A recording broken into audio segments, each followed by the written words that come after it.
Qui est ton client idéal? Comment définir ce client parfait qui va te permettre de générer le plus de revenus possible dans ton entreprise? Voilà tout ce à quoi on va répondre ensemble dans cette vidéo. Et avant de commencer, si tu aimes mes vidéos, abonne-toi et n'oublie pas de cliquer sur la cloche pour ne pas rater les prochains épisodes. Je publie chaque semaine des formations 100% gratuites pour les entrepreneurs et ce sera le meilleur moyen pour toi de m'encourager à poursuivre ma démarche. Salut YouTube! On continue notre série sur le copywriting et aujourd'hui on va particulièrement s'intéresser à la définition de ton client idéal.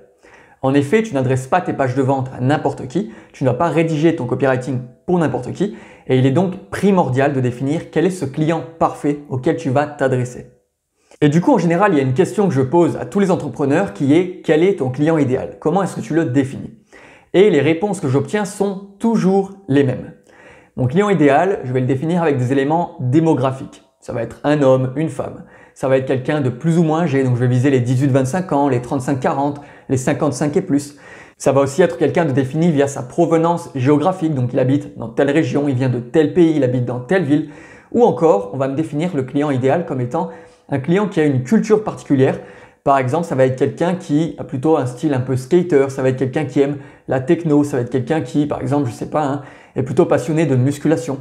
Bref, tous ces éléments vont en général être les réponses que me donnent les entrepreneurs lorsque je leur pose la question très simple de me définir leur client idéal. Et ça, c'est une très mauvaise approche à avoir en marketing. Pour une raison très simple, le client idéal, ça n'existe pas. C'est vraiment une question piège de ma part à chaque fois pour un petit peu mieux comprendre le fonctionnement des entreprises de mes potentiels clients ou des personnes avec lesquelles je travaille. Néanmoins, toi, maintenant que je te l'ai dit, il ne faut pas que tu tombes dans ce piège du tout. Il ne faut surtout pas que tu penses que tu possèdes un client idéal qui va répondre à tous tes critères. À la rigueur, s'il existait un client idéal, ce serait celui qui achète sans lire ta page de vente, qui achète tes produits les plus chers, qui les recommande au plus de monde possible. Bref, quelqu'un qui n'existe pas dans la vraie vie. Au contraire, il faut vraiment que tu comprennes une chose très importante. Tu n'as pas un client idéal, tu as plein de potentiels clients un petit peu partout sur ton marché. Et donc, la véritable question à se poser, c'est comment trouver tous ces clients potentiels? Comment savoir à qui est-ce que je vais adresser mes pages de vente, à qui est-ce que je vais rédiger mon copywriting, de sorte que mes pages convertissent le plus possible et que mon entreprise puisse se développer le plus rapidement possible aussi. Et ici, la réponse, elle est très simple.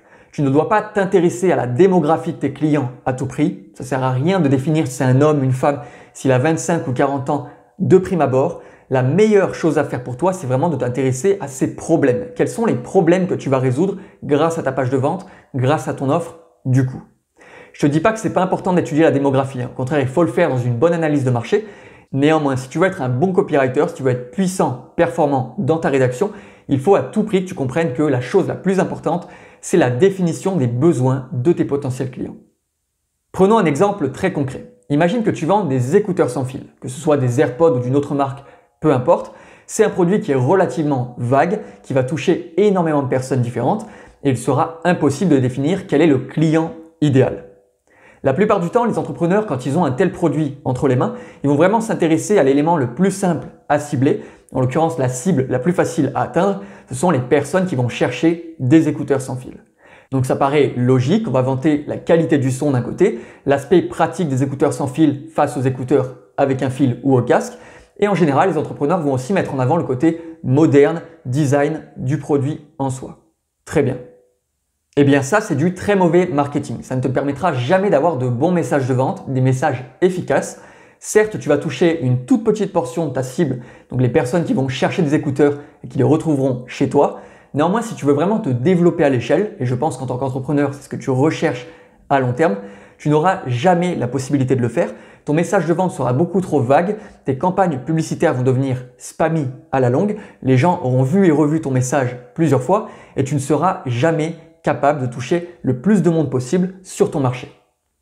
À l'inverse, toi, ton but, ce n'est pas de faire un message générique, c'est vraiment de réussir à toucher chacun des segments qui va composer ton marché global qui souhaiterait acheter des écouteurs sans fil.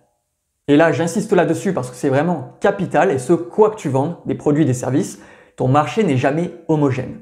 Le marché des écouteurs sans fil non plus n'est pas un marché homogène. Prenons quelques exemples concrets. Imagine que tu sois un runner, donc quelqu'un qui fait de la course à pied, eh bien tu vas acheter des écouteurs pour une certaine raison. Peut-être que tu es un gamer, quelqu'un qui joue aux jeux vidéo fréquemment, peut-être qu'il fait même des compétitions ou juste qui joue fréquemment avec ses amis, eh bien tu vas acheter des écouteurs sans fil pour une autre raison. Peut-être même que tu es un troisième type de personne qui va écouter des podcasts fréquemment dans les transports en commun, auquel cas tu seras encore un troisième segment de marché encore différent. Et chacun de ces segments de marché possède ses propres aspirations, ses propres besoins, ses propres codes. Bref, à chacune de ces cibles correspondra une manière de s'adresser qui sera idéale, de sorte que tu pourras vraiment les toucher en plein cœur à chaque fois. Donc imagine que tu sois un runner, quelqu'un qui fait de la course à pied. Ça servira à rien que je te mette en avant qu'il y a une bonne qualité de son, c'est un design moderne, tu t'en ficheras un petit peu. Toi, ta priorité en tant que runner, ce sera que tes écouteurs sans fil soient capables de tenir la distance, donc qu'ils ne tombent pas quand tu cours avec, qu'ils ne soient pas non plus endommagés par la transpiration lorsque tu cours, par exemple, et donc que ce soit vraiment un accessoire utile, performant, qui va t'accompagner dans ta pratique sportive. Donc ta page de vente, si tu t'adresses aux runners pour vendre des écouteurs sans fil, sera vraiment orientée là-dessus. De plus, ton design sera vraiment spécifique pour les coureurs. Tu vas vraiment mettre des images un petit peu partout sur ta page qui va valoriser cette cible de sorte qu'elle se reconnaisse parfaitement dans ton message. À l'inverse, si jamais tu t'adresses aux gamers, l'objectif d'un gamer, c'est quoi? C'est tout simplement qu'il soit capable dans une partie d'entendre tous les sons environnants de sorte qu'il soit plus performant quand il joue. Ça va être un premier aspect des écouteurs. Tu vas valoriser la qualité du son et surtout la couverture sonore, donc l'aspect un petit peu stéréo des écouteurs, de sorte que la personne pourra vraiment entendre les bruits des ennemis, les attaques de ses alliés, bref, s'y retrouver facilement dans son jeu. Mais ça ne s'arrête pas ici. Un gamer doit aussi être en capacité de communiquer avec son équipe. S'il veut être performant, ça doit être nécessaire. Donc tu dois mettre en avant que tes écouteurs permettent vraiment cette connexion facilement, qu'il n'y a pas de sons parasites qui vont venir embêter la communication avec ses coéquipiers et qu'il y a vraiment une différenciation entre les sons de l'environnement de jeu qui lui permettront d'être performant d'un côté et les sons de ses coéquipiers qui lui permettront de communiquer dans un second temps. Et c'est notamment l'association des deux éléments qui vont créer une bonne page de vente pour toucher les gamers quand tu vends des écouteurs sans fil. Enfin, prenons notre troisième exemple, quelqu'un qui va écouter des podcasts fréquemment lorsqu'il est dans des transports en commun pour passer le temps tout simplement, s'éduquer pourquoi pas, écouter ses humoristes préférés, bref, quelle que soit la raison de son écoute. Une personne qui fait ça, c'est quelqu'un qui a envie de s'isoler dans sa bulle, elle n'a pas forcément envie de communiquer avec les autres personnes dans le transport en commun et elle n'a pas non plus forcément envie que les autres personnes sachent exactement ce qu'elle écoute. Donc pour toucher ce genre de personnes, tu vas mettre en avant la discrétion des écouteurs, donc sur le plan visuel, premier point, le fait que personne ne remarquera véritablement qu'elle écoute quelque chose à un moment donné.